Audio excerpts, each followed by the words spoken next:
Hello friends, welcome to my YouTube channel Dakshankuram, जहां पे knowledge और स्किल दोनों जर्मिनेट करते हैं। सबसे पहले तो फ्रेंड्स, आप सभी लोगों को दुर्गा पूजा की ढेर सारी शुभकामनाएं। फ्रेंड्स, आज मैं आपका एक नॉलेज इन्हेंस करने वाला हूं जो दुर्गा पूजा को ही लेके है। आज हम लोग जानेंगे कि दुर्गा पूजा किन किन कारणों से मनाया जाता है। दुर्गा पूजा मनाने के पीछे बहुत सा कारण है, लेकिन हम लोग सिर्फ एक दो कारण ही जानते हैं। तो चलिए वीडियो में आगे बढ़ते हैं। वीडियो में आगे बढ़ने से पहले अगर आप मेरे चैनल पर नए हैं तो मेरे चैनल को लाइक करें, सब्सक्राइब करें, साथ ही साथ बेल आइकन दबाना ना भूलें, ताकि आपको आगे आने वाले सारे वीडियोस के नोटिफिकेशंस मिलते रहें। तो चलिए जानते हैं।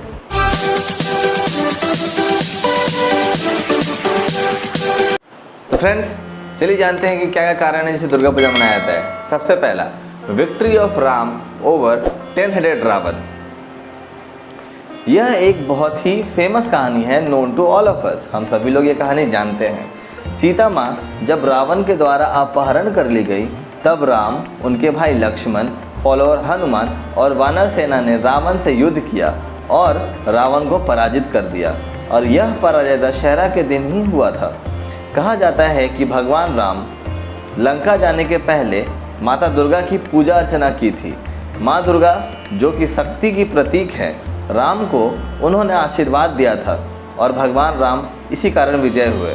और इसी कारण भी लोग आज भी रावण का पुतला जलाकर इस दशहरे के फेस्टिवल को मनाते हैं। दूसरा, माँ दुर्गा वैंक्विशिंग राक्षस महिषासुर। जब महिषासुर ने सारे देवों को हराकर देवलोक से बाहर कर दिया, तब सारे देव ब्रह्मा, विष्णु, महेश के पास गए और फिर ब्रह्मा, विष्णु, महेश ने अपने पावर को मिलाकर शक्ति को क्रिएट किया, जो कि दुर्गा है। और फिर माँ दुर्गा और महिषासुर में 10 दिन तक लड़ाई चला और 10वें दिन माँ दुर्गा ने महिषासुर का त्रिशूल से वध किया। और इसी जीत को हम विजयदशमी या दशहरा के रूप में मनाते हैं। तीसरा, फ्रेंड्स, तीसरा स्टोरी तो बहुत ही कम लोगों को पता होगा और यह पांडवास को लेके है। तो चलिए जानते हैं कि क्या है तीसरा स्टोरी। यह कहानी बहुत कम लोग जानते हैं। क्या हुआ था, जब पांडवा कौरवों से पासा का खेल हार गए, तब पांडवा को 13 साल का एग्जाइल मिल गया, मतलब देश निकाला। जब पांडवों का अंतिम साल था तो उनको अंतिम साल में डिस्गाइज में रहना था, मतलब अपना वेश बदलकर और अपना पहचान छुपा कर रहना था। जब पांडवा जंगल छोड़ रहे थे, तब वे लोग अपना शक्तिशाली हथियार सम्मी के पेड़ के नीचे दबा के छिपा दिए, यानी मट्टी में गाड़ दिए। 1 साल बाद जब वो वापस लौटे तो उन्होंने पाया कि वो हथियार वहीं के वहीं बहुत ही सुरक्षित पड़े हैं। तब क्या किया, पांडवों ने कौरवों को युद्ध के लिए ललकारा और फिर वो जीत भी गए। तभी से सम्मी के पेड़ को शुभ माना जाता है और जीत का प्रतीक भी माना जाता है। और देश के कई हिस्सों में लोग सम्मी के पेड़ का पूजा दशहरे के दिन करते हैं और इसी कारण दशहरे का फेस्टिवल मनाया जाता है। चौथा स्टोरी, ये भी बहुत कम लोग जानते होंगे। यह एक छोटे से लड़के का स्टोरी है जिसका नाम है कौत्सा, जो कि एक ब्राह्मण का बेटा था और यह कहानी अयोध्या का है। This is the story of Kautsa in Ayodhya. Kautsa एक ब्राह्मण का पुत्र था जिसका नाम देवदत्त था। कौत्सा, जो कि ऋषि वरतंतु से शिक्षा लेता था, उसको गुरु दक्षिणा देना था, जो कि वह देने में असमर्थ था। ऋषि वरतंतु ने दक्षिणा लेने से मना कर दिया, मगर कौत्सा को लगता था कि अगर वो गुरु दक्षिणा नहीं देगा तो उसका सारा ज्ञान, सारा शिक्षा नष्ट हो जाएगा। तो ऋषि वरतंतु ने इसको देखते हुए 14 करोड़ सोने के सिक्के की मांग कर दी। तब कौत्सा ने अयोध्या के राजा रघु राजा, जो कि एंसेस्टर ऑफ राम है, यानी पूर्वज ऑफ राम, राम के पूर्वज, उनसे मदद मांगी। किससे? रघु राजा से, जो अयोध्या के राजा थे उस समय। तो राजा ने इंद्र भगवान से नवमी के दिन युद्ध करने को कहा। तब इंद्र ने कुबेर के जरिए बिना लड़ाई किए हुए अपता ट्री, अपता पेड़ था, उससे क्या किया, सोने के सिक्के का बारिश करवा दिया, जिसमें से कौत्सा ने गुरु दक्षिणा दिया और बाकी के बचे हुए सिक्के को दशहरे के दिन ही गरीब लोगों को बांट दिया।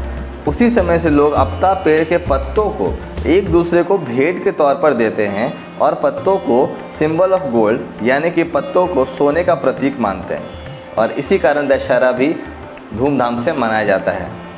पांचवा, home coming of Parvati. Parvati का पुनर्जन्म, या तो कहिए पार्वती का अपने घर वापस आना।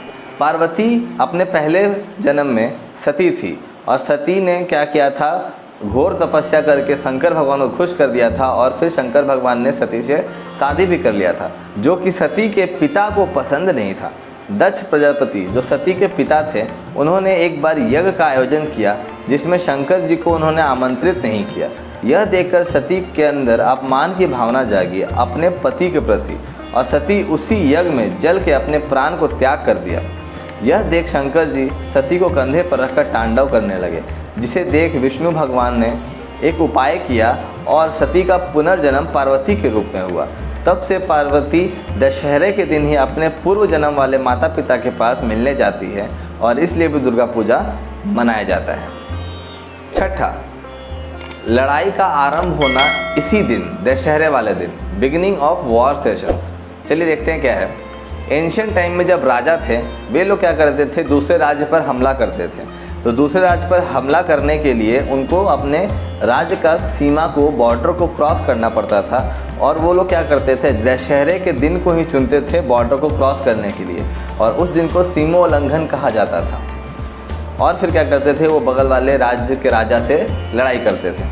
तो फ्रेंड्स, इन सभी कारणों की वजह से दशहरा या दुर्गा पूजा मनाया जाता है। कहा यह भी जाता है कि 17वीं सेंचुरी में मैसूर के राजा, उन्होंने यह ऐलान कर दिया गया था कि दुर्गा पूजा को बड़े स्केल पे मनाया जाए, और तभी से क्या हो रहा है, दुर्गा पूजा बड़े स्केल पे मनाया जा रहा है, उस समय से लेके अभी तक। और ये फेस्टिवल हमें ये कहता है कि हमें अपने डर पे जीत करना चाहिए, मतलब डर को ख़त्म करना चाहिए अपने अंदर से। और इसी दुर्गा पूजा से हमें यही पता चलता है कि असत्य पर सत्य की हमेशा जीत होती है। फ्रेंड्स, ये मेरे द्वारा बनाया गया दुर्गा माँ का तस्वीर है, जो मैंने 2 साल पहले बनाया था। तो फ्रेंड्स, चलिए आपसे मिलते हैं हम अगले वीडियो में। अगर आपको मेरा ये वीडियो पसंद आया हो तो इस वीडियो को ज़रूर शेयर करें, ताकि दूसरों को भी ये नॉलेज मिल सके। तब तक के लिए जय हिंद, वंदे मातरम। Abhishek Kumar signing off.